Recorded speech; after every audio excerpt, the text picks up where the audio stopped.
আপনার বাড়িতে বরকত না আসার 6টি কারণ রয়েছে। এই 6টি কারণে আপনাদের বাড়িতে বরকত আসে না, সব বরকত চলে যায়। তাই আপনাদের বাড়িতে অভাব অনটন লেগেই থাকে। ইনকাম করে ঠিকই, কিন্তু অভাব অনটন থেকে আপনারা কখনো বের হইতে পারতেছেন না।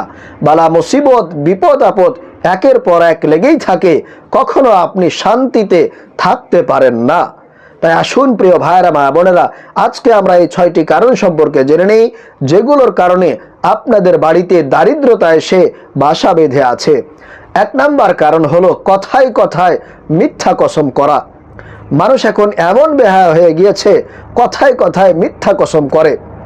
মিথ্যা কথাটাকে সত্য বলে প্রমাণ করার জন্য তারা আরো বেশি মিথ্যা কথা বলে, যার ফলে তাদের বাড়িতে বরকত প্রবেশ করে না।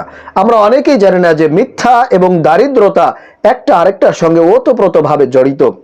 আপনি যদি কোনো ধরনের বড় লসের আশঙ্কা করেন, যেখানে আপনাকে মিথ্যা কথা বলতেই হবে, না বললে আপনার বড় ধরনের ক্ষতি হয়ে যেতে পারে, বড় ধরনের লস আপনার হয়ে যেতে পারে, সেখানে যদি আপনি আল্লাহর উপরে ধৈর্য ধারণ করে, আল্লাহর উপরে পরিপূর্ণ ভরসা রেখে আপনি যদি সত্য কথাটা বলেন এবং সত্যটাকে প্রতিষ্ঠিত করার জন্য আপনি যদি চেষ্টা করেন, তাহলে অবশ্যই আল্লাহ পাক রব্বুল আলামিন আপনাকে কোনো না কোনো ভাবে সেই লসটাকে কাটিয়ে ওঠার মতো তৌফিক দান করবেন। আপনার সংসারে বরকত দিয়ে আল্লাহ তাআলা ভরপুর করে দিবেন। সুবহানাল্লাহ। এই জন্য সব সময় আপনাদেরকে মিথ্যা কথা বলা থেকে বিরত থাকতে হবে। প্রিয় ভাইরা মা বোনেরা, 2 নাম্বার, অযথা চিন্তা ভাবনা করা। এই কারণটার মধ্যে মানুষ সবচেয়ে বেশি বিদ্যমান। বর্তমানে সকলেই অযথা চিন্তা ভাবনা করে, যার কারণে তাদের বাড়িতে বরকত প্রবেশ করে না, বাড়ি থেকে বরকত দূরে সরে যায়। আপনাকে এই কাজটি বাদ দিতে হবে। তাওয়াক্কালতু আলাল্লাহ, আমি আল্লাহর উপরে পরিপূর্ণ ভরসা করলাম, এই মনোভাব আপনার নিজের ভিতরে তৈরি করতে হবে এবং নিজেকে সব সময় দুশ্চিন্তা মুক্ত রাখতে হবে। মনে রাখবেন, দুশ্চিন্তা এবং দারিদ্রতা কিন্তু একই সঙ্গে বসবাস করে। এজন্য অযথা চিন্তা ভাবনা থেকে আপনাকে বিরত থাকতে হবে। প্রিয় ভাইরা মা বোনেরা, 3 নাম্বার, মা বাবাকে অপমান করা। এখন মানুষ এমন হয়ে গিয়েছে, তার মা বাবাকে তার যথাযথ সম্মানটা পর্যন্ত করে না, মূল্যায়ন করতে চায় না, মা বাবার কথা শোনে না, যার কারণে তাদের বাড়িতে বরকত প্রবেশ করে না। মনে রাখবেন, মা বাবার খেদমতের মধ্যেই কিন্তু লুকিয়ে আছে আপনার দুনিয়া এবং আখেরাতের ধনভাণ্ডার। আপনার মা বাবার মুখে আপনি হাসি ফোটান, দেখবেন আপনার চারপাশ আলোকিত হয়ে গিয়েছে। সুবহানাল্লাহ। এই জন্য সব সময় মা বাবার কথা শোনার চেষ্টা করুন, তাদের খেদমত করার চেষ্টা করুন। আল্লাহ আপনার বাড়িতে বরকত দিয়ে ভরপুর করে দিবেন। সংসারে সুখ আর সুখ আপনি পেতে থাকবেন ইনশাআল্লাহ তাআলা। 4 নাম্বার, আল্লাহ তাআলার শুকরিয়া আদায় করা।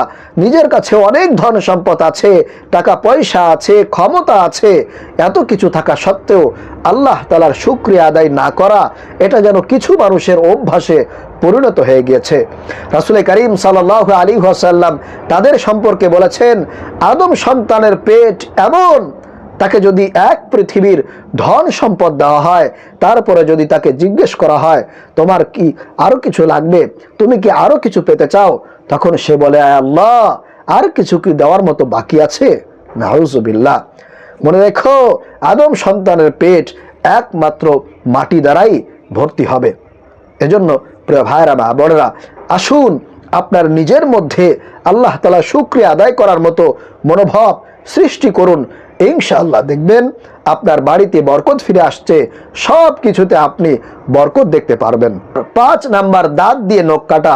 অর্থাৎ যেই ব্যক্তি দাঁত দিয়ে নখ কাটে, ওই ব্যক্তির বাড়িতে কোনো প্রকার বরকত প্রবেশ করে না। এছাড়া রাসূল করিম সাল্লাল্লাহু আলাইহি ওয়াসাল্লাম দাঁত দিয়ে নখ কাটতে তিনি কঠোরভাবে নিষেধ করেছেন, হুঁশিয়ার করেছেন। দাঁত দিয়ে নখ কাটা এটা ইসলামের একটা কুঅভ্যাস। এজন্য আপনি এবং আপনার পরিবারের লোকজন সবাইকে আপনি নিষেধ করবেন দাঁত দিয়ে নখ কাটতে। যারা দাঁত দিয়ে নখ কাটবে, আল্লাহ পাক রব্বুল আলামিন তাদের বাড়িতে কোনো প্রকার তার রহমত বরকত কিছুই নাজিল করবেন না।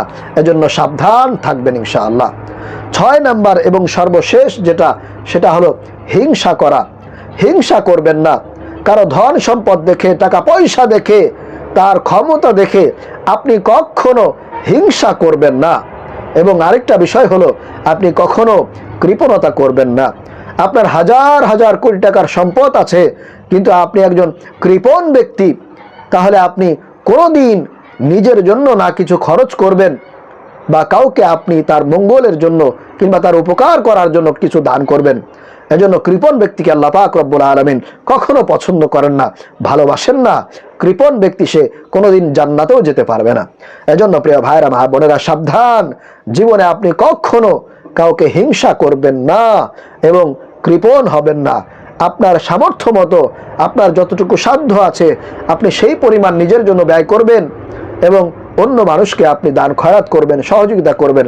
ইনশাআল্লাহ আল্লাহ পাক রব্বুল আলামিন যদি আপনারা এই 6টি কাজ থেকে বিরত থাকতে পারেন, অবশ্যই আল্লাহ সুবহানাহু ওয়া তাআলা আপনার বাড়িতে বরকত দিবেন, আপনার সব কিছুতে উন্নতি আপনি দেখতে পারবেন। আল্লাহ তাআলা আমাদেরকে এই 6টি কাজ থেকে বিরত থাকার তৌফিক দান করুন। আমিন।